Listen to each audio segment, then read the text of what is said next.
Hi, so we're going to be working out problem 48 on page 187 in the physics textbook today. So I already have the problem written down, so I'm just going to read it aloud. It states, starting at rest, a 10-kilogram suitcase slides 3 meters down a frictionless ramp inclined at 30 degrees from the floor. The suitcase then slides an additional 5 meters along the floor before coming to a stop. Determine the following. So in the problem, we're going to have to find out the suitcase's speed at the bottom of the ramp, the coefficient of kinetic friction between the suitcase and the floor, and the change in mechanical energy due to friction. So starting off with this problem, we're going to want to draw a free body diagram to help us envision what is happening in this situation. So we're going to draw a little ramp, and we're going to label the angle, which is 30 degrees. We're also going to draw ourselves a little suitcase and point out that this is 10 kilograms. We're also going to write that the ramp's distance is 3 meters, and we're also going to add the 5 meters that it talks about in the problem where the suitcase rolls on the floor. So now, we're going to start with writing our givens for part A. So, givens. So, starting at rest, so we know our initial velocity is equivalent to 0 meters per second.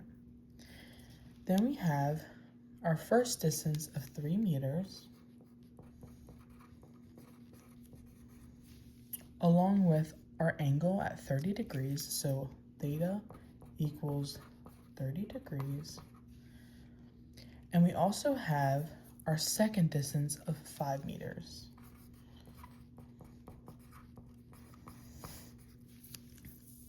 So now we're going to go to part A. So we're looking for the suitcase's velocity at the bottom of the ramp, so right here. And so we're looking for final velocity. So what we're going to want to do is we're going to pull out a couple formulas from our lifeline. So this one states that kinetic energy equals 1/2 times m times v squared. So kinetic energy equals 1/2 times mass times v squared. So now, velocity and kinetic energy are both unknown, so we're going to have to use substitution. So we also know that kinetic energy final equals kinetic potential energy initial. We also know that potential energy equals mgh, so mass times gravity times height. So now we're able to equal these to each other. So we're going to do mass times gravity times height equals 1/2 times mass times velocity squared. So now what we're going to want to do is we're going to want to get v velocity by itself. So we're going to want to divide by 1/2 m, 1/2 mass. It'll cancel on this side, and then the masses also do cancel on this side. So left with v squared equals gh over 1/2. We're also going to want to try and get rid of this squared. So we're going to use a square root on both sides. This side will cancel, and we'll get v equals square root of gravity times height divided by 1/2. So now, we only know the distance, we do not know the height. So we're going to want to try and find height. This is the height right here. And so if you're looking at what we have, compared to this angle, we do not have the distance adjacent to the angle. We have opposite and hypotenuse, or we're looking for opposite and we have hypotenuse.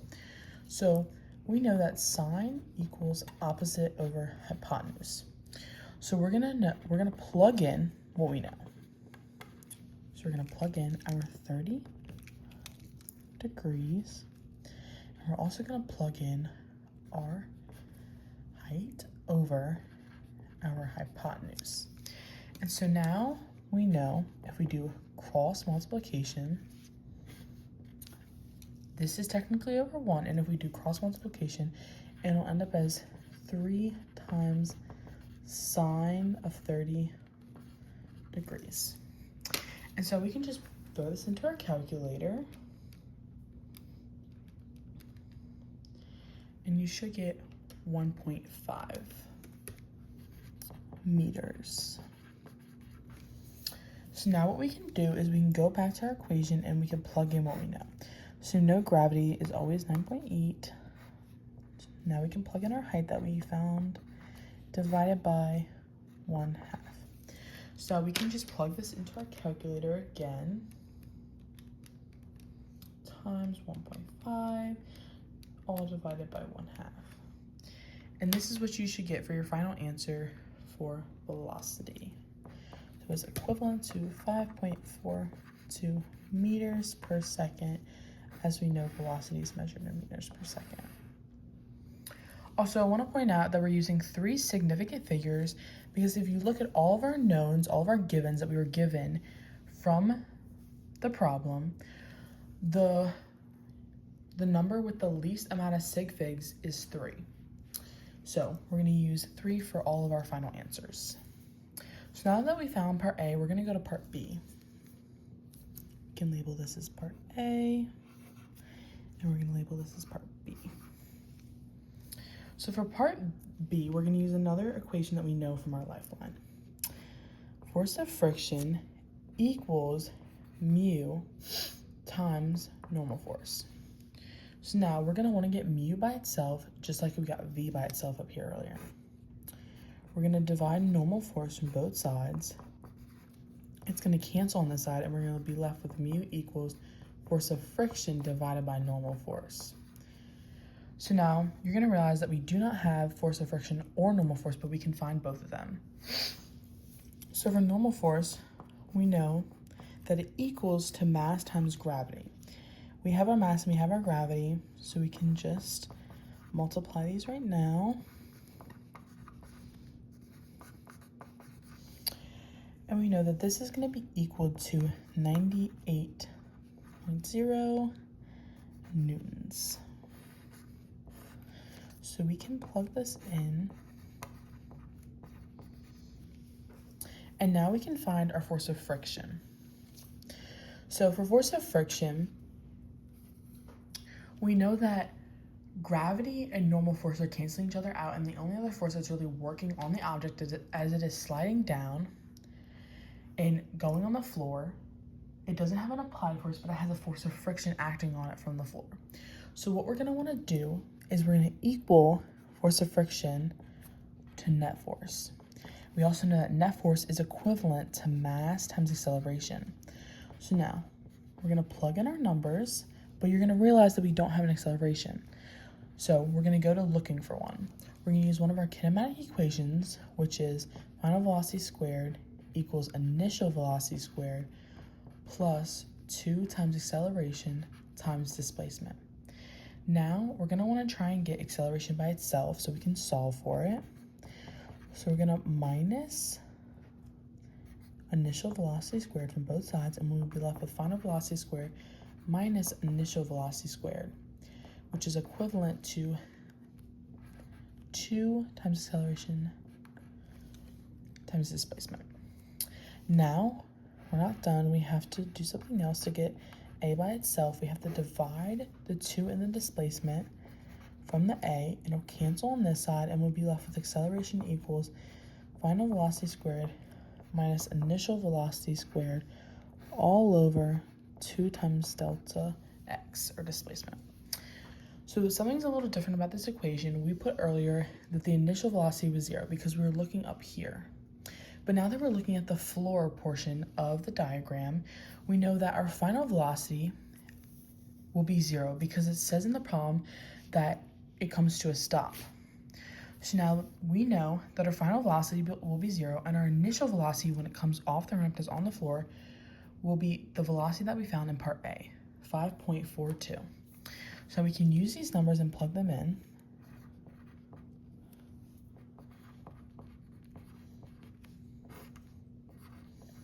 And our displacement will be 5 meters. And we can plug this into our calculator. Minus 5.42 squared divided by 2 times 5.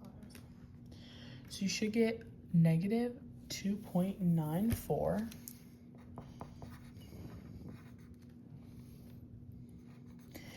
for force of friction is usually negative, so that is usually what happens.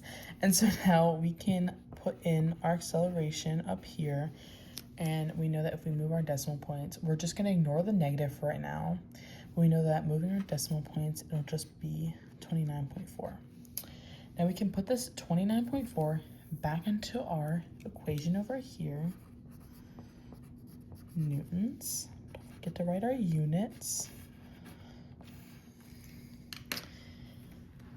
So 29.4 divided by 98 is going to be equivalent to 0.3.